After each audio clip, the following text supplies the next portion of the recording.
May I come in? तो guys आज की इस वीडियो में हम ई के उच्चारण नियम को जानेंगे, है ना, कि ई को हम कब क्या बोलते हैं। जैसा कि आप जानते होंगे, ठीक है ना, कि ई को ए भी बोलते हैं, ई को ई भी बोलते हैं, ई को अ तक बोलते हैं, ई को ई अ करके भी बोलते हैं, है ना। तो कहाँ पे जो है ई को किस प्रकार से प्रोनाउंसिएशन करेंगे, आज की इस वीडियो में बहुत सिंपल तरीके से जानने वाले हैं। तो आप इस वीडियो पूरा अंत तक देखिएगा और वीडियो अच्छा लगेगा तो लाइक शेयर कर दीजिएगा, है ना। तो गाइज चलिए हम जानते हैं, है ना, कि ई को हम लोग ए कब बोलेंगे, ठीक है ना। ये इसको हम लोग लिखे, ठीक है, आए मत समझिएगा। तो पहले बता दे रहे हैं, है ना, कि ये क्या चीज है। ई को हम लोग ए कब बोलते हैं, क्या चीज ए। तो देखिए गाइस, जब दो व्यंजन के बीच, ठीक है, कहाँ, दो व्यंजन के बीच, ठीक ना, जब ई आए, क्या बोल रहा है कि जब दो व्यंजन के बीच ई आए, जैसे कि यहाँ पर देखिए ई जो है दो व्यंजन के बीच में आ रहा है ना। तो यहाँ पर ये नियम तो पालन किया कि जब दो व्यंजन के बीच में ई आए तो जो है ई का उच्चारण कैसे होता है, ए करके होता है। कैसे होता है, ए, ठीक है ना।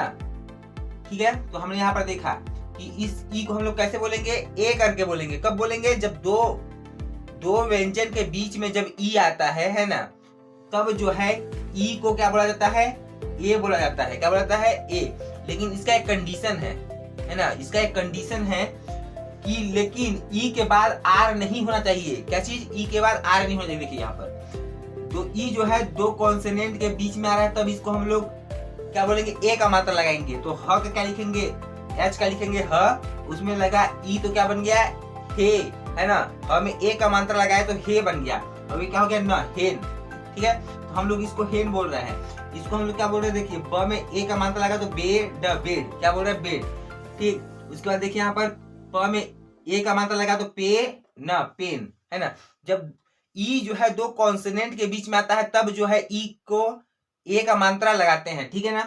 लेकिन एक कंडीशन है कि ई के बाद जो है आर नहीं होना चाहिए, ठीक है। जैसे कि ई के बाद जो है आर नहीं होना चाहिए।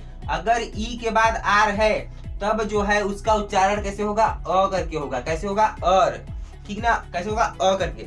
अगर ई के बाद क्या चीज बात, लेकिन ई के बाद आर नहीं होते। अगर आर है तब जो है इस ई का उच्चारण कैसे होगा, अ करके होगा, ए नहीं होगा। तब जो है अ करके होगा।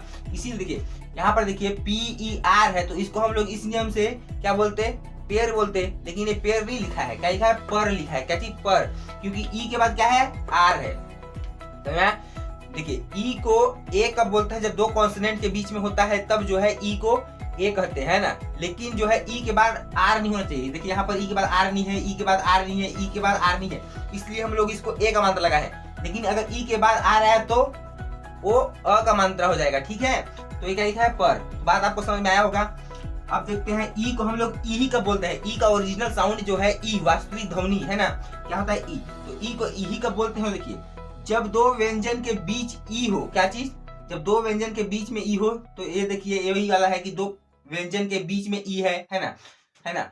लेकिन हम लोग उसको ए बोल रहे हैं और इसको ई क्यों बोलेंगे, देखिए जब दो व्यंजन के बीच में ई हो और ई के एक अक्षर पश्चात, कहां पर, एक अक्षर बाद अगर ई हो, ठीक है ना। जैसे कि देखिए हम जानते हैं कि वास्तविक ध्वनि कैसे निकलता है, जब कोई भी वोवल्स के एक अक्षर बाद ई लगता है। जैसे यहाँ पे देखिए ये वोवल्स है, उसके एक अक्षर बाद जब ई लग रहा है तो इस ई का ओरिजिनल साउंड आएगा। तो इसका ओरिजिनल साउंड क्या है, ई, है ना, क्या है, ई। तो एक देखिए इस ई के एक अक्षर बाद जो है ई लग रहा है तब इसका ओरिजिनल साउंड आएगा। तो एक ऐसी है ई। तो देखिए म में लगा ई तो क्या बन गया, मी। और इसका मतलब क्या होगा, ट, टी का मतलब ट, तो क्या हो गया, मी ट। और ई जो है, ई क्यों लगा है, केवल इसको ओरिजिनल साउंड देने के लिए। तो मैं ई को नहीं पढ़ते हैं, है ना। ई क्या होता है, यहाँ पे साइलेंट होता है। ई जो है क्यों लगा है, इसको ओरिजिनल साउंड देने के लिए। तुम ये ई है तो इसको ई कब बोलेंगे, ई ही कब बोलेंगे, जब एक अक्षर बाद ई लगा है तब। तो देखिए क्या लिखा है, मीट, क्या बोलेंगे इसको, मीट, ठीक है। और उसके बाद देखिए यहाँ पर ये क्या लिखा है, ई के एक अक्षर बाद क्या है, ई। तो इसको हम लोग क्या बोलेंगे, ल में ई लगा तो ली, तो लीट। और ई जो है साइलेंट होता है। इसी प्रकार देखिए यहाँ पर ई के एक अक्षर बाद क्या है, ई, है ना। एक देखिए ई है, एक अक्षर है, मतलब एक लेटर है, उसके बाद क्या है, ई है।